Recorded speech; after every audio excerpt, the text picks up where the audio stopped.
있습니다. 이 베드로가 이 나그네들에게 이 편지를 쓰기 약 30년 전이었습니다. 약 30년 전에 그는 결코 잊을 수 없는 일을 겪었던 것이 있죠. 바로 주님께서 잡히시던 그날 밤이었고요.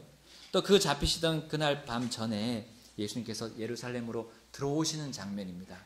여러분, 제자들과 많은 무리들이요 기다렸다는 듯이 예수님을 맞았습니다.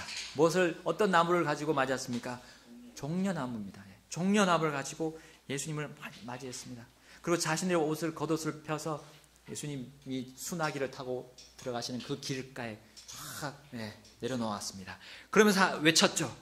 호산나 다윗의 자손이여 찬송하리로다. 주의 이름으로 오시는 왕이여 하늘에는 평화요 가장 높은 곳에는 영광이로다. 호산나. 이렇게 외쳤습니다. 심지어 어린 아이들까지도, 저기 우리 웅인이 있는 이런 어린 아이들까지도, 아직 글자를 모르는 어린 아이들도 같이 외칩니다. 호산나 다윗의 자손이여. 바리새인들이 아이들을 말렸습니다. 예수님께 요구를 또 했어요. 예수님, 저 아이들이 저렇게 소리치지 말도록 막으십시오라고 했지만 예수님은 뭐라고 말씀하셨어요? 그들이 소리치지 않으면 돌들이 소리칠 거라고. 돌들이. 여러분, 돌들이 어떻게 소리를 질러요? 입이 있어요, 눈이 있어요. 근데 돌들이 소리칠 거라고 예수님께서 말씀하셨던 겁니다. 그것이 이미 하나님이 그렇게 대언자들을 통해서 다 미리 알려줬는데도 불구하고 그 바리새인들과 서기관들은 정작 하나님 그분을 받아들이지 않았던 겁니다. 당시 베드로를 비롯한 제자들은 주님의 왕국이 임할 것처럼 생각했습니다. 무리들이 그렇게 예수님을 맞이는 적이 없었거든요. 그때는 예수님께서 예루살렘으로 또한 또 들어가서 그렇게 환대를 받기 전이었습니다. 그때 벌써 이미 그 예수님을 따르는 무리들 안에서는 예수님이 말씀하신 그 왕국이, 그 하나님의 왕국이, 하늘의 왕국이 그 땅에 임할 것으로 생각했던 거예요. 그런 분위기였다는 겁니다. 그래서 심지어 우리 주님과 함께 유월절 어린 양을 먹었던 그 다락방에서조차 이 베드로와 제자들은 그렇게 생각하고 있었어요. 예수님이 어떻게 죽으실 거에 대한 생각은 하지 않았어요. 예수님이 죽으신다 했는데 어떻게 죽으실까? 어떤 식으로 죽으실까? 거기에 대해서 생각하지 않았습니다. 오로지 그들은 누구를 예수님께서 가장 큰 자로 세우실 것인가? 거기에 집중이 되어 있었던 겁니다. 여러분, 오늘 본문으로서 부본문이 이제 누가복음입니다. 누가복음 22장에 가보시게 되면요. 22장 25절 26절에 그렇게 하던 누가 가장 큰 자가 되겠는가 서로 그렇게 다투고 있었던 그런 상황에서 그 다락방에서 예수님이 이렇게 말씀하시는 거예요. 25절과 26절 같이 읽겠습니다. 시작. 그분께서 그들에게 이르시되 이방인들의 왕들은 그들에게 주인된 권리를 행사하며 또 그들에게 권위를 행사하는 자들은 은인이라 불리나 너희는 그리하지 말지니 너희 가운데 가장 큰 자는 어린 자와 같고 으뜸인 자는 섬기는 자와 같을지니라. 아멘. 여러분, 이 말씀 무슨 의미입니까? 내가 바로 그렇게 너희를 섬기고 있지 않느냐. 내가 가장 어린 자이지 않느냐. 내가 너에게 본을 지금 계속 보이고 있지 않느냐라는 의미의 말씀을 그 다음에 하셨어요. 누가복음 22장 27절에 음식 앞에 앉은 자와 섬기는 자 중에 누가 더 크냐? 누가 더 큽니까? 음식 앞에 앉은 자와 섬기는 자 중에 누가 더 큽니까? 음식 앞에 당연히 앉은 자입니다. 자, 그 다음에 말씀 보세요. 음식 앞에 앉은 자가 아니냐. 그러나 나는, 예수님이죠. 나는 섬기는 자로 너희 가운데 있노라. 여러분, 만찬석에서, 오늘 만찬 할 텐데요. 이게 또 이렇게 맞아떨어졌어요. 만찬석에서 누가 빵을 뗐습니까? 누가 잔을 따라서 줬습니까? 예수님이 하셨습니다. 예수님이 대표라고 한 거 아니죠? 예수님이 섬김으로써 그 일을 하셨던 거예요. 우리 주님은 종이 되셔서 베드로를 비롯한 제자들을 섬기셨던 겁니다. 심지어 그 안에는 배반할 마음을 품고 있었던 가룟 유다도 있었습니다. 게다가 제자들의 발까지 예수님은 씻어주셨던 겁니다. 그리고 예수님이 이렇게 말씀을 이어가셨죠. 28절과 30절입니다. 너희는 내가 시험들을 당할 때에 항상 나와 함께한 자들인즉 내 아버지께서 내게 맡기신 것 같이 나도 너에게 한 왕국을 맡기어 너희가 내 왕국에서 내 상에서 먹고 마시게 하며 또 왕좌에 앉아 이스라엘의 12지파를 재판하게 하리라 하시니라. 아멘.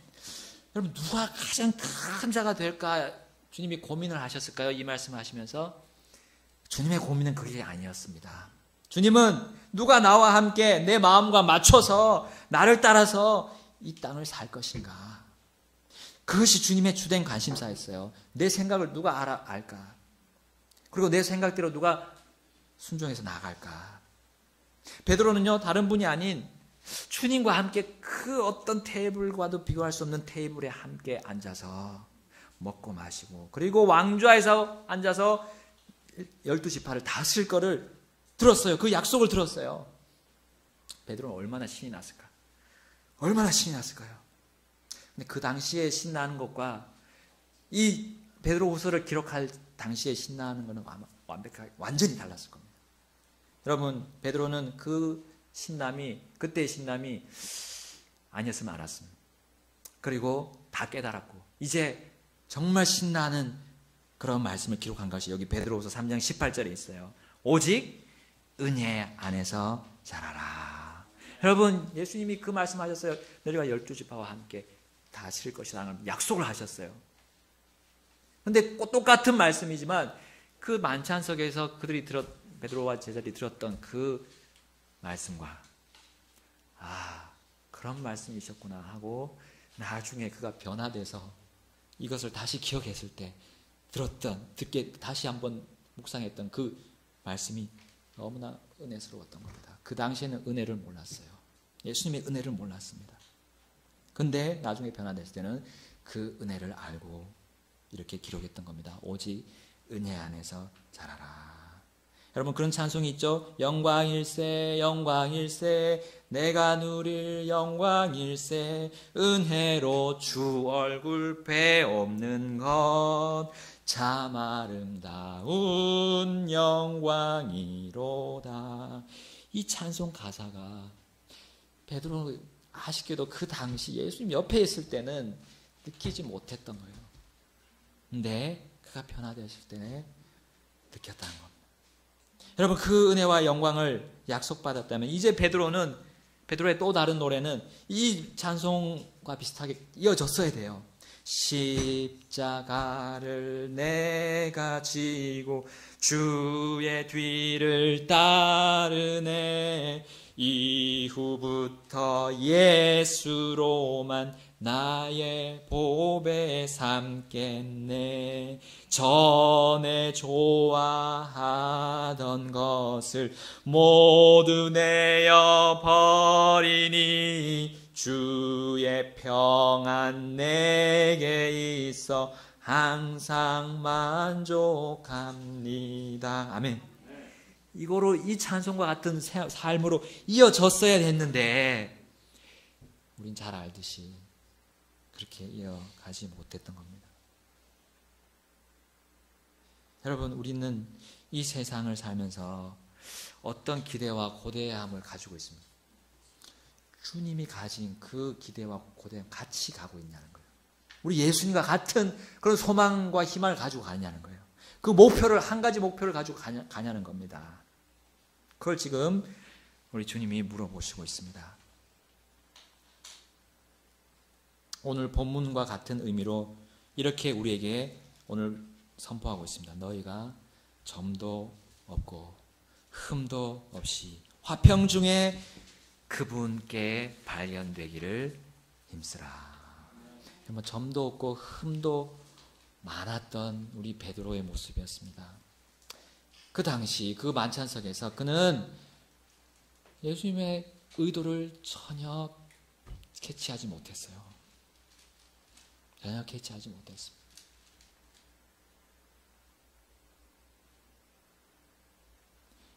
그는 그의 점과 흠을 그 당시에 전혀 보지 못했습니다.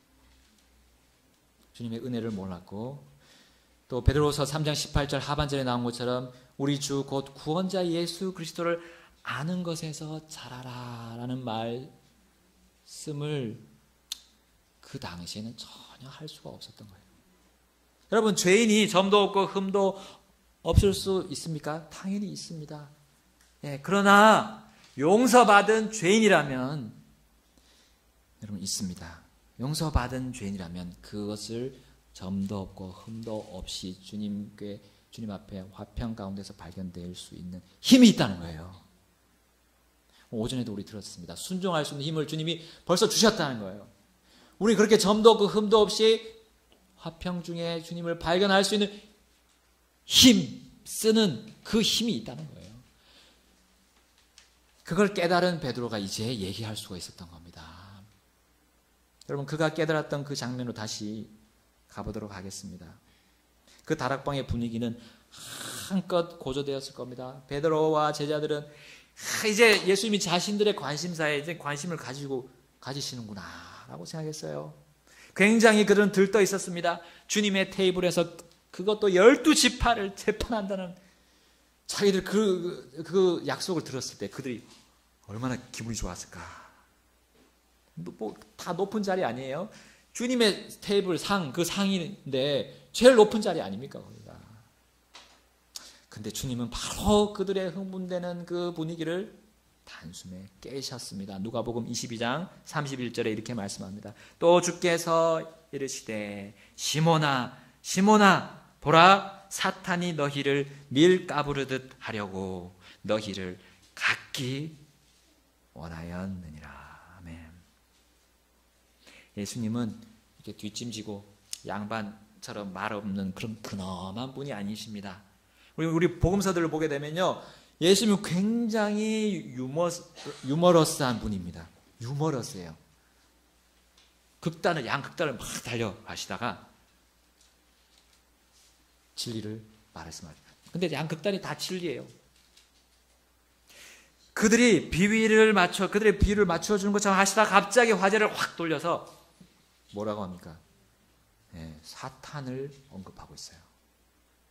여러분, 비행기나 자동차가 이제 커브를 쫙 돌면 사람들이 어떻게 합니까? 자기 일 하다가 전부 다 한 곳으로 집중하죠. 이 쏠리는 이거 어떻게 된가 하면서 전부 다 그 한 곳으로 집중합니다. 예수님의 그 화법이 그렇습니다. 예수님의 화법이 그러한 확 돌려가지고요, 정신을 팍 차리게 하는 거예요. 하나님이 너희가 어떤 상황인지를 보게 하셨던 거예요. 시몬아 시몬아라고 불렀습니다. 시몬이 그 제자들의 그 모든 거의 대부분의 그들의 삶을 주도적으로 이끌어갔던 그런 자였기 때문에 예수님이 처음에는 시몬아 시몬아 해놓고 그 뒤에 너희를 갖기를 원했다 했습니다. 너희를 밀가부르듯 하려고 너희를 갖기 원한다고 얘기를 했어요.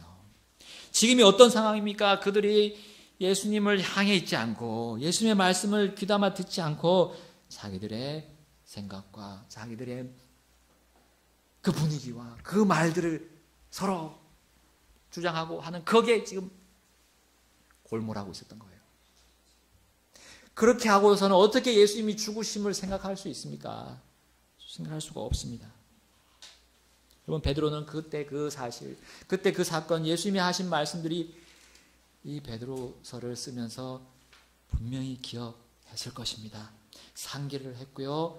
그리고 그가 주님, 내가 그때 몰랐구나 라는 것을 다시금 일깨움을 받았다고 믿습니다. 주님의 마음과 주님의 의도를 알려고 힘쓰지 않았던 그때를 그는 기억했을 것입니다. 그리고 그 당시는 점과 흠이 가득해가지고 화평 중에 주님께 발견될 수 없을 때임을 그는 기억했을 것입니다.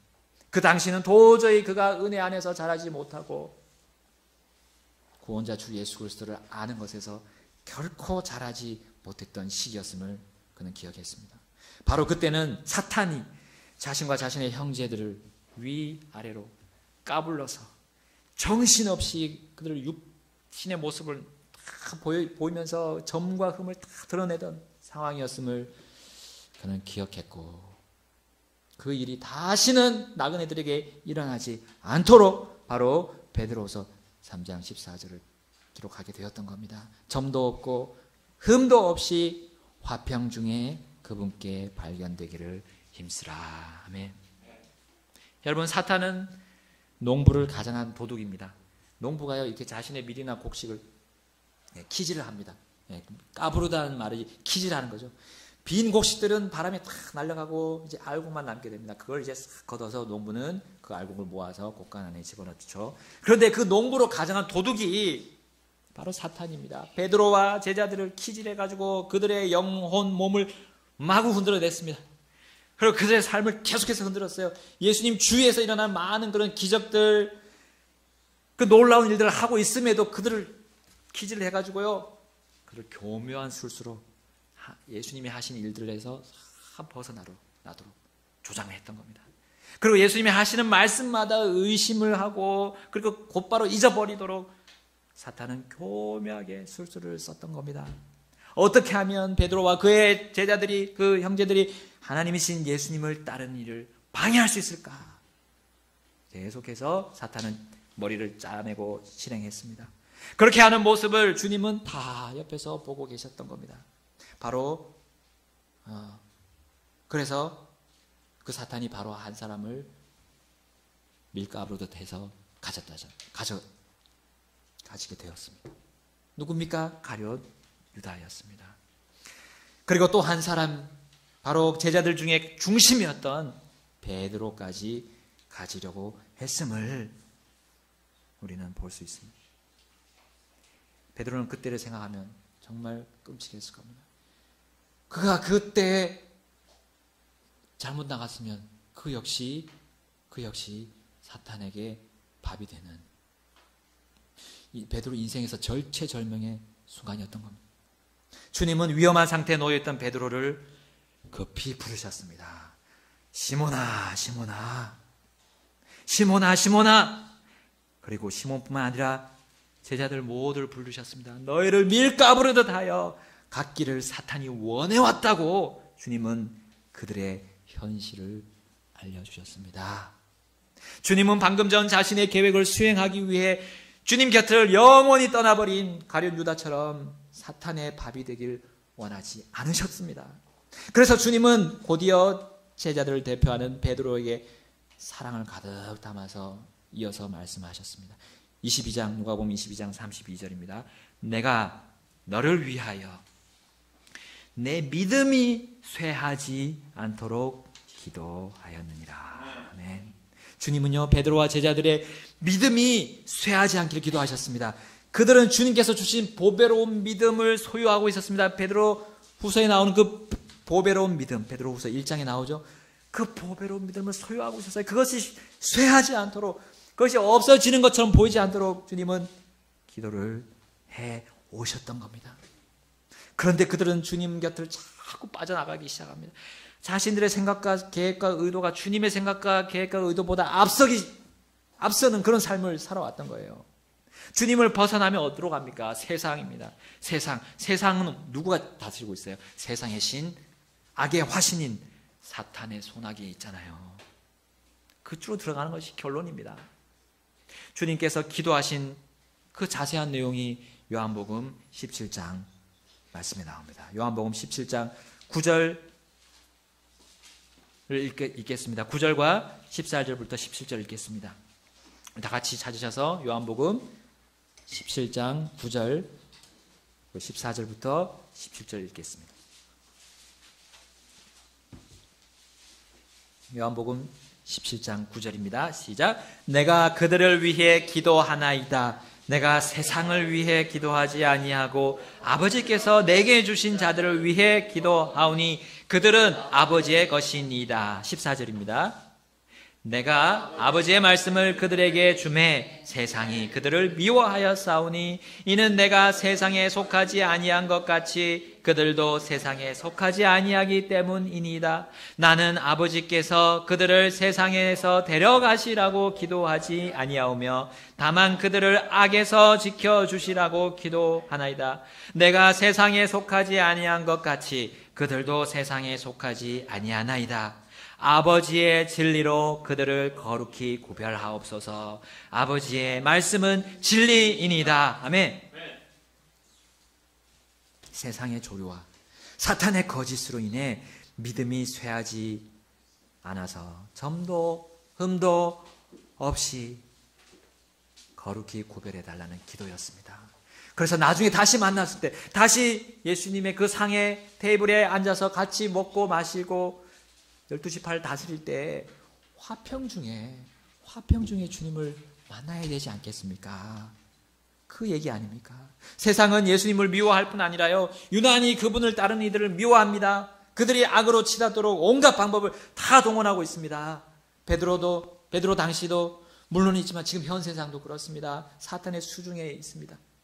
거짓말들이 판을 치고 있고요. 하나님께서 세우신 진리와 질서가 어떻게 하면 없애버리고 왜곡시킬지 사탄은 궁리하고 있습니다. 지난 주간에 낙태죄가 이제 위헌 이미 공시가 되었어요. 거의 생명을 경시하는 일은 누가 하는 일입니까? 마귀 사탄이 하는 일 아닙니까? 그는 사꾼 목자로 와가지고요, 어떻게 합니까? 이제 죽이고 멸망시키는 자라고 예수님 말씀하셨습니다. 그는 생명을 경시합니다. 죽여서 빼앗도록 조장하는 존재가 마귀 사탄입니다. 여러분, 그렇다고 주님은 이런 사악한 세상에서 우리를 데려가시라고, 이 죄로 물들어 있는 세상에서 데려가시라고 기도하지 않으셨다고 말씀합니다. 다만 그들이 여기서 살면서 아버지의 진리로 거룩히 구별이 돼서 악을 이기도록 기도를 하셨던 겁니다. 거짓을 이기도록 기도를 하셨어요. 우린 그 기도에 응답해야 됩니다. 그분의 뜻에 내가 나아가서 그 뜻을 내 뜻으로 받아들여야 돼요. 그러지 않으면 사탄에게 밀가루듯 키질 당합니다. 여러분, 이 기도 내용이 얼마나 사랑에 담겨 있습니까? 예수님의 사랑, 그 하나님의 사랑이 거기 가득히 담겨 있습니다. 베드로는 그 당시에는 그 사랑을 몰랐던 거예요.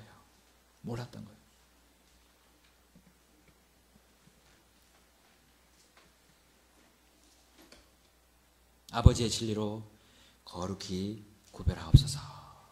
아버지의 말씀은 진리이니이다. 또 예수님은 이어서 기도하셨습니다. 이제 믿을 자들 위해서 기도했습니다. 그 믿을 자들, 사도들 이후에 계속 믿을 자들, 우리를 위해서도 기도하셨어요. 그들이 하나님의 진리로, 아버지의 진리로 거룩히 구별되어 하나가 되게 하옵소서. 여러분, 우리가 어떻게 하나가 될 수 있습니까? 우리 교회 안에서 지체들이 다 다르잖아요. 얼굴도 다르고, 출신도 다르고, 성격도 다르고, 취미도 다르고, 다 다릅니다. 어떻게 하나가 될 수 있습니까? 아버지의 진리로 거룩히 구별되면 하나가 될 수 있습니다. 아멘. 다른 세상의 그런 믿지 않는 자들의 사상, 그건 우리를 하나 되게 하지 못합니다.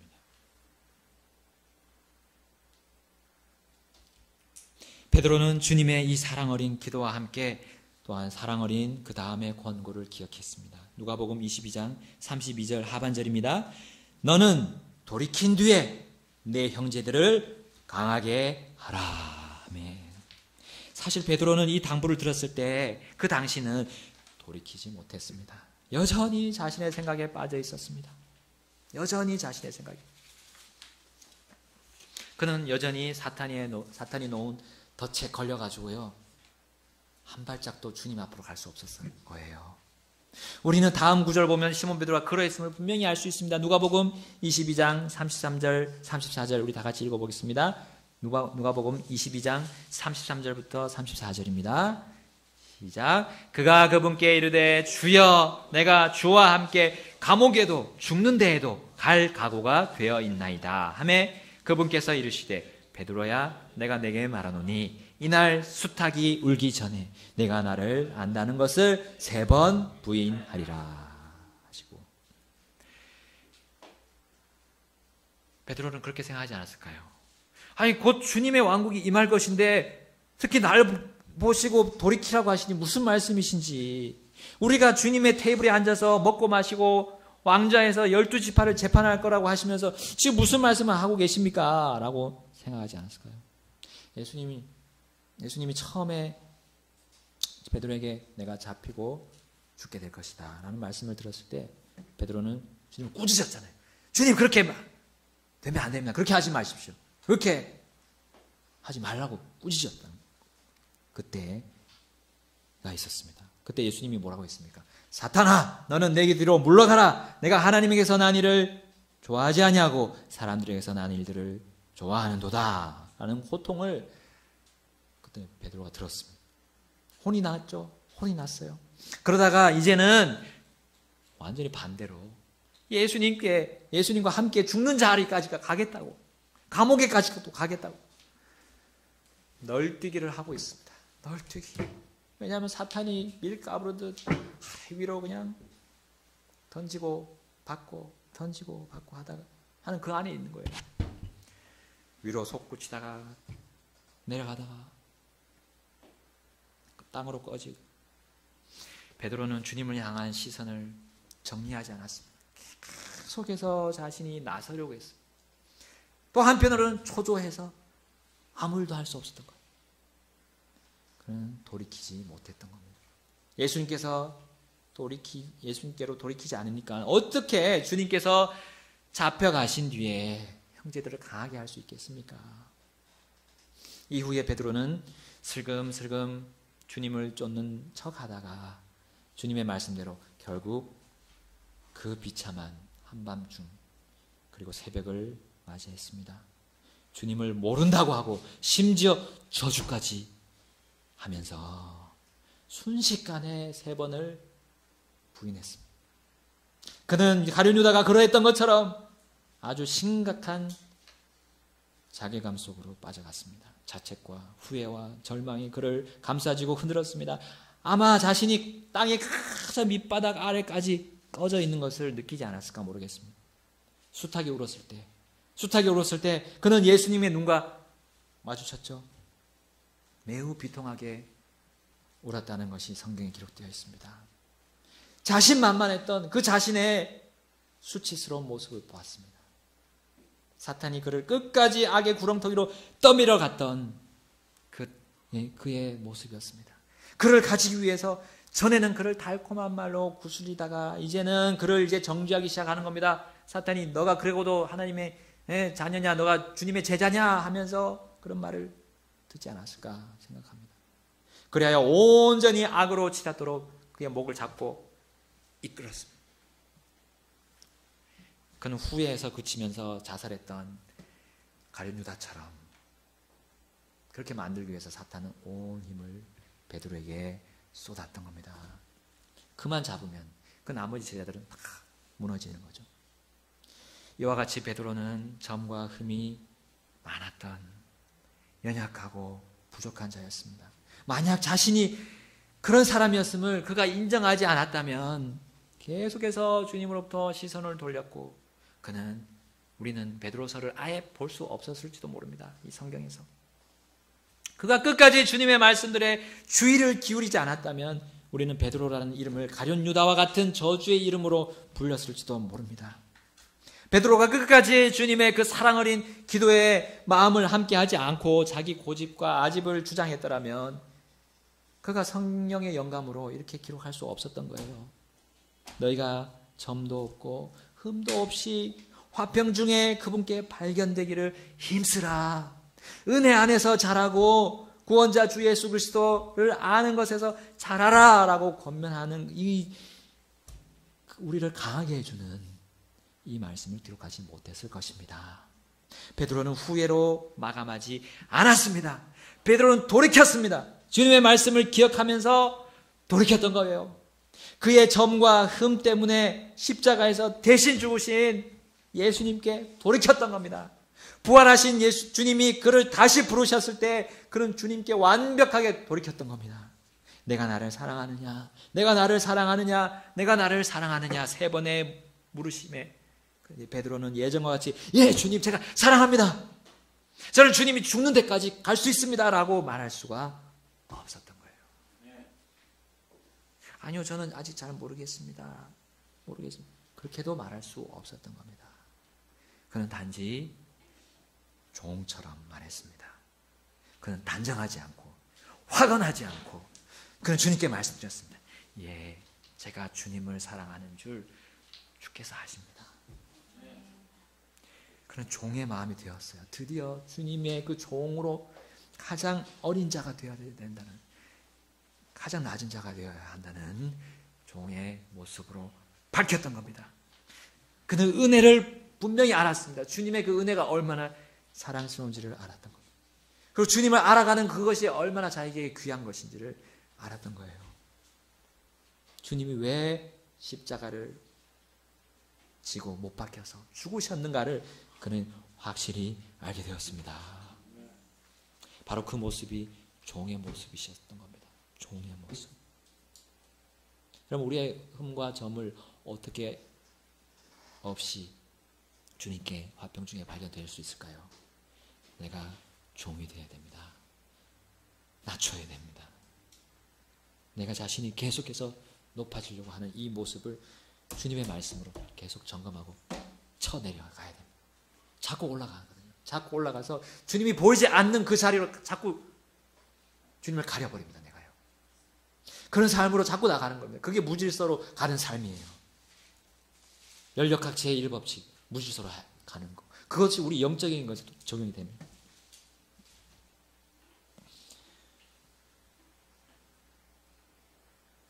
여러분, 그가 말씀하신 예수님을 분명히 바라보고 그분께 시선이 고정되었을 때 베드로는 사탄의 올무와 덫이 자기 다리를 휘감고 있는 것을 보게 되었습니다.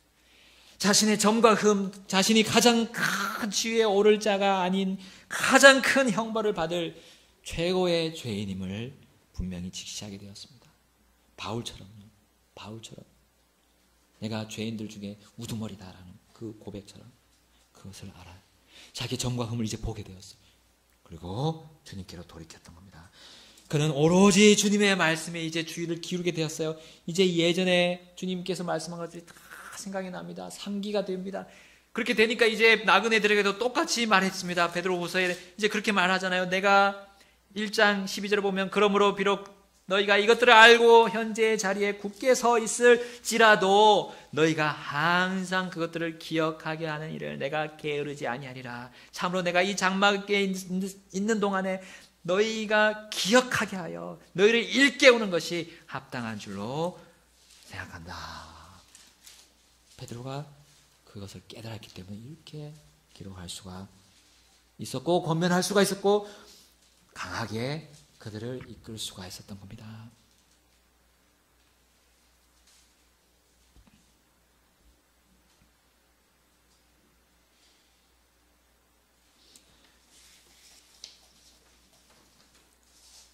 우리 베드로의 모습을 보니까요, 그가 얼마나 큰 긍휼과 주님의 큰 긍휼과 은혜를 체험했는지 우리는 알 수 있습니다. 그러므로 그는 오늘 우리에게 권면합니다. 그러므로 사랑하는 자들아, 너희가 그러한 것들을 기다리나니 너희가 점도 없고 흠도 없이 화평 중에 그분께 발견되기를 힘쓰라. 오직 은혜 안에서 자라고 우리 주 곧 구원자 예수 그리스도를 아는 것에서 살아라. 아멘. 그렇습니다. 우리가 베드로가 돌이켰던 것처럼 늘 내 자신을 점검하고 사탄의 거짓에 감겨있지 않은지, 사탄이 밀가부르듯 하는 그 손에 놓여있지 않은지 진리의 말씀으로 보고 직시하고 빠져나오는 삶을 계속 살아야 됩니다. 나에게 점과 흠이 되는 이 세상의 더러운 것들이 내 마음과 내 삶을 지배하지 못하도록 우리는 단속해야 됩니다.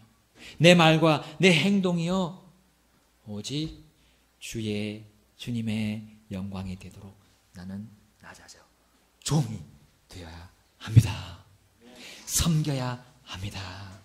마음으로부터 무릎 꿇고요 주님을 높여야 합니다. 이 일에 우리는 힘써야 합니다. 힘써야 합니다. 이 은혜롭고 영광스러운 일에 힘쓰는 사람은요 즐겁게 교회 모임에 나옵니다. 교회에서 지체들과 섬기는 일이 가면 갈수록 즐거워집니다.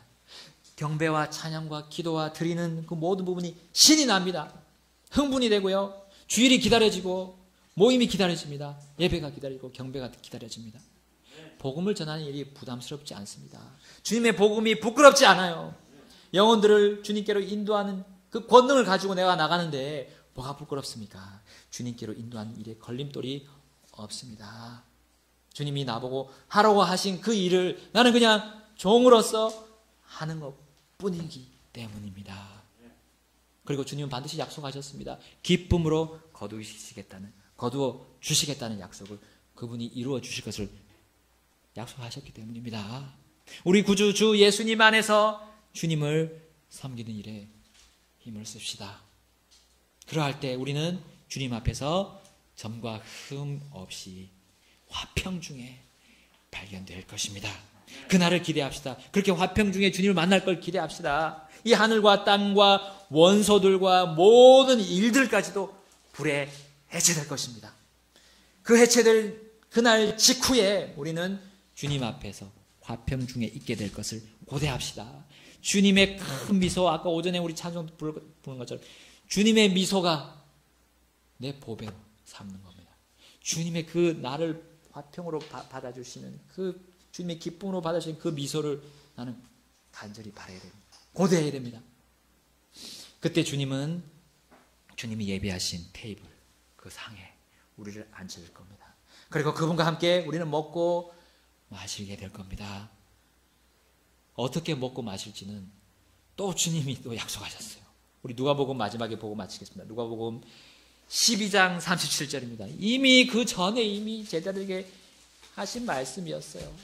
근데 밀가루를 타는 그 사탄의 손에 놀아나가서 이것도 다 까먹었었던 겁니다. 12장 37절, 누가복음 12장 37절입니다. 우리 다 같이 읽겠습니다. 12장 37절 다 찾으셨으면 읽겠습니다. 시작. 주인이 와서 그 종들이 깨어있는 것을 보면 그 종들은 복이 있도다. 진실로 내가 너희에게 이르노니 주인이 어리띠를 띠고 그 종들을 음식 앞에 앉히고 나와 그들을 섬기리라. 아멘.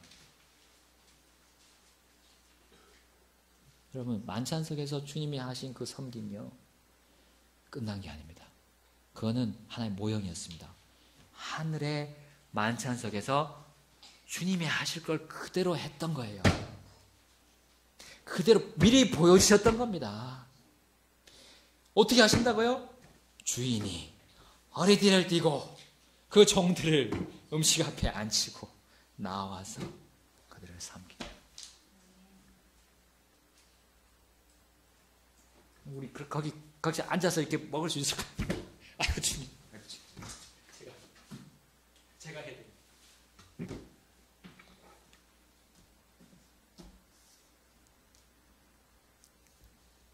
하나님 감사하죠.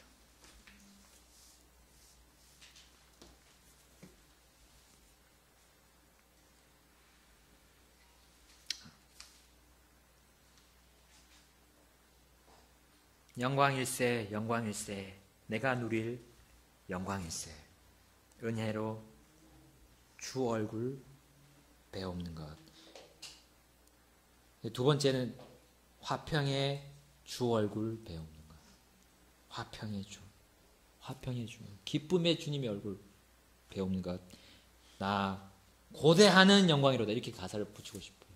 나 고대하는, 그러기를 점과 흠이 없이 주님께 발견되기를 힘씁시다. 아멘. 다 같이 기도하시겠습니다.